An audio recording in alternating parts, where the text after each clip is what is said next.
Oi, meus amores, que bom encontrar com vocês. Vamos estudar mais um pouquinho?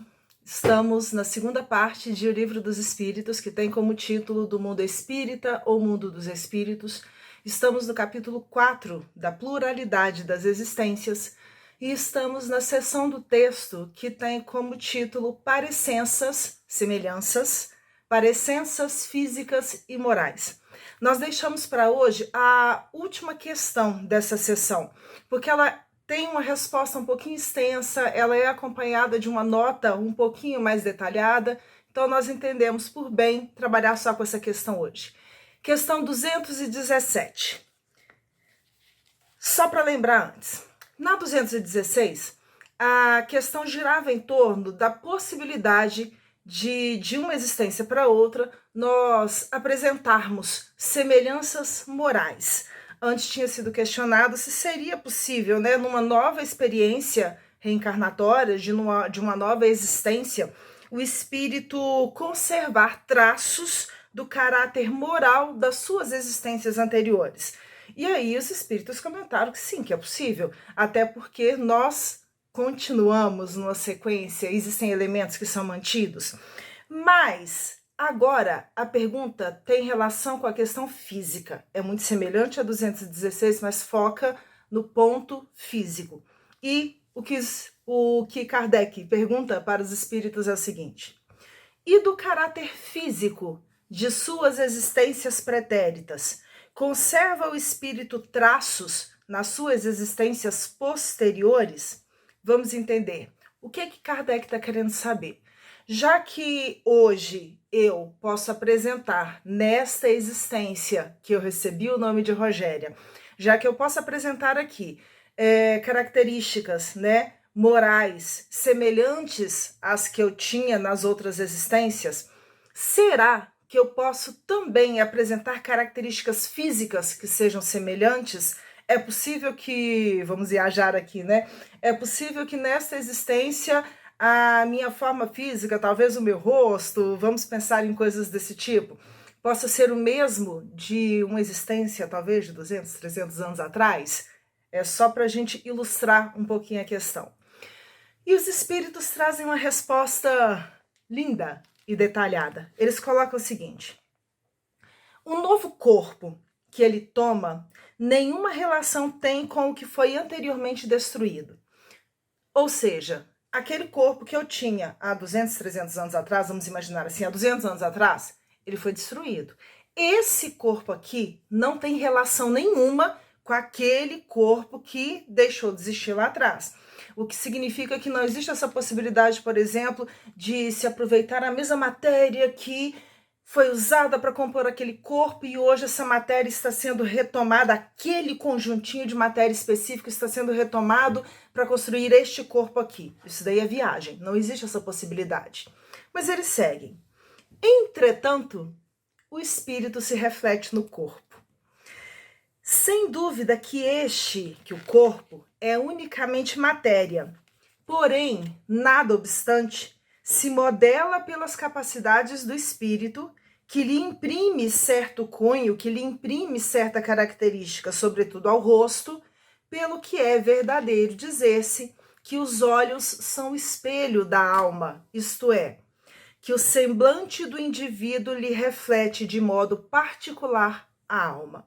Vamos entender o que é que ele disse aqui e vamos só colocar um pontinho a mais.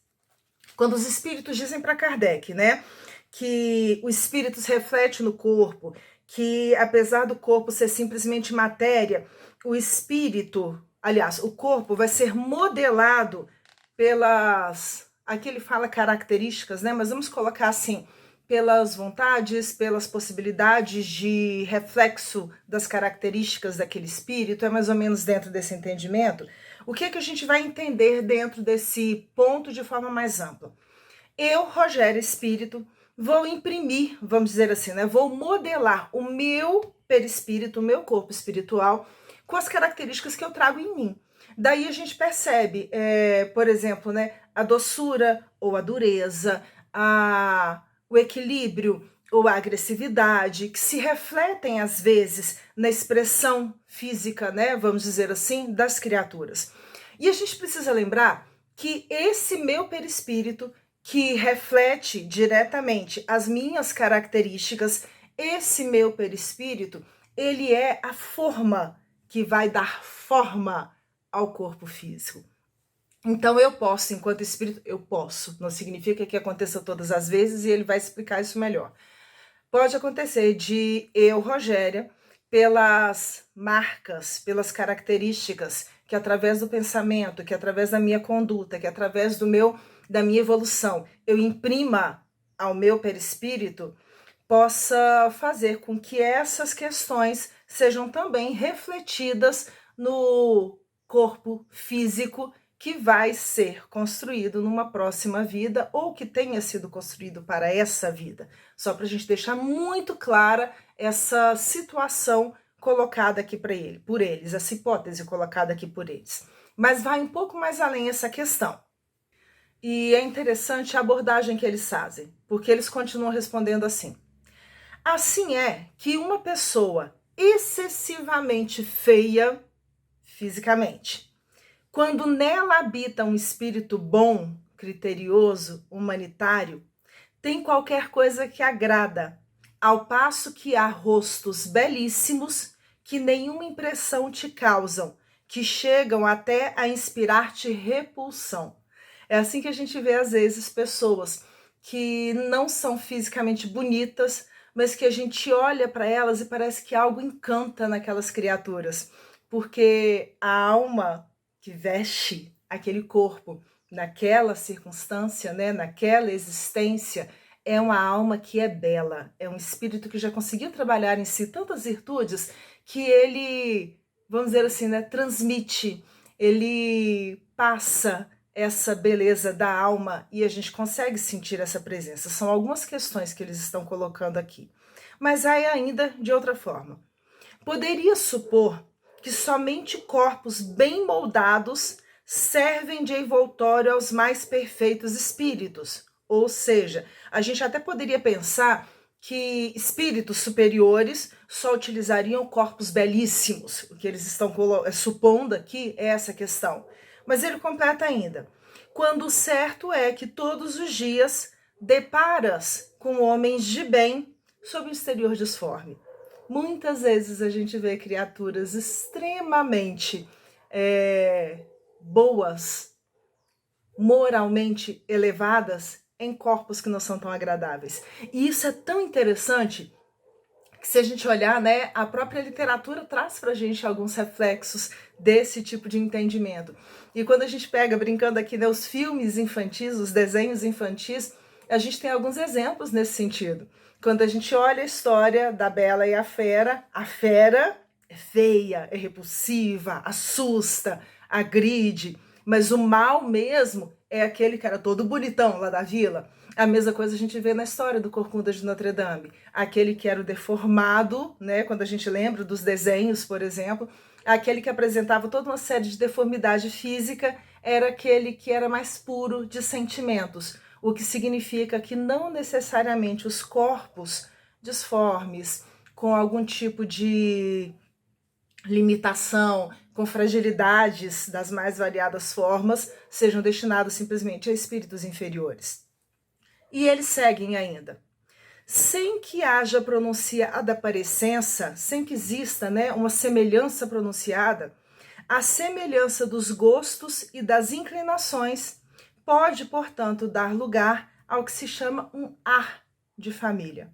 E isso também levanta para a gente uma questão curiosa, né? Quando a gente vê tantos casos por aí afora, por exemplo, de crianças que são adotadas, mas que à medida que vão crescendo, parece que vão se tornando cada vez mais parecidas, em alguns casos quase que fisicamente mesmo, né, aos pais, que não são pais biológicos, mas que existe, né, essa afinidade, essa identificação de almas.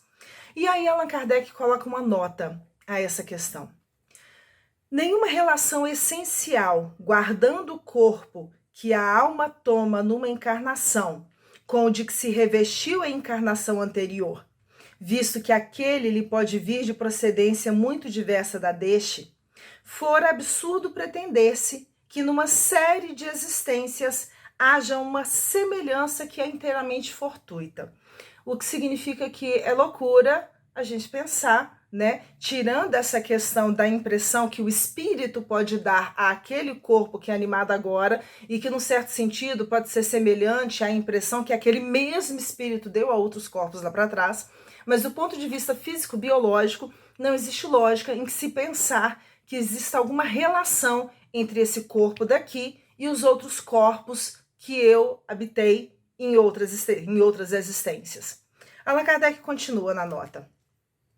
Todavia, as qualidades do espírito frequentemente modificam os órgãos que lhe servem para as manifestações e lhe imprimem ao semblante físico e até ao conjunto de suas maneiras um cunho especial. É por isso que às vezes a gente encontra casos, quando é possível identificar, né, essa relação, por exemplo, de crianças, geralmente pequenas vai acontecer isso, né? Aliás, espíritos que estão reencarnados agora na fase da infância, mas que a família sabe, por um motivo qualquer, né, que já tinha conhecimento daquele espírito, porque talvez tenha sido também, né, ocupado o espaço de um avô, de um bisavô, que está retornando agora na feição de criança. E aí a gente percebe essas semelhanças, que muito mais do que física, são semelhanças no jeito, nos hábitos, nos costumes, porque é o mesmo espírito que está imprimindo, né, aquelas características dele, espírito, naquela nova existência que está se iniciando. Vai mais ainda um pouquinho. É assim que, sob um envoltório corporal da mais humilde aparência, se pode deparar a expressão da grandeza e da dignidade, enquanto sob um envoltório de aspecto senhoril, de aspecto imponente, se percebe frequentemente a da baixeza e da ignomínia. Não é pouco frequente observar-se que certas pessoas, elevando-se da mais ínfima posição, tomam sem esforços os hábitos e as maneiras da alta sociedade. Parece que elas aí vêm a achar-se de novo no seu elemento. Porque é como se nesses casos aqui, né, dessa facilidade de adaptação, é como se a pessoa estivesse saindo de um lugar que não era dela e estivesse no lugar que realmente é dela. Ah, porque ela é nobre, porque ela é mais pomposa, é por causa disso? Não, é porque ela já está habituada com aquele tipo de espaço, ela já viveu aquele tipo de experiência. Então ela se sente à vontade dentro daquele meio. Parece, voltando só no finalzinho, que elas aí vêm a achar-se de novo no seu elemento. Outras, contrariamente, apesar do nascimento e da educação, se mostram sempre deslocadas em tal meio. De que modo se há de explicar esse fato, se não como reflexo daquilo que o espírito foi antes? Aí eles deixam para a gente essa indagação, para que a gente possa amadurecer essas questões. Fica aqui, para quem gosta, uma sugestão de história no sentido de romance espírita, que é curioso o modo como é apresentado.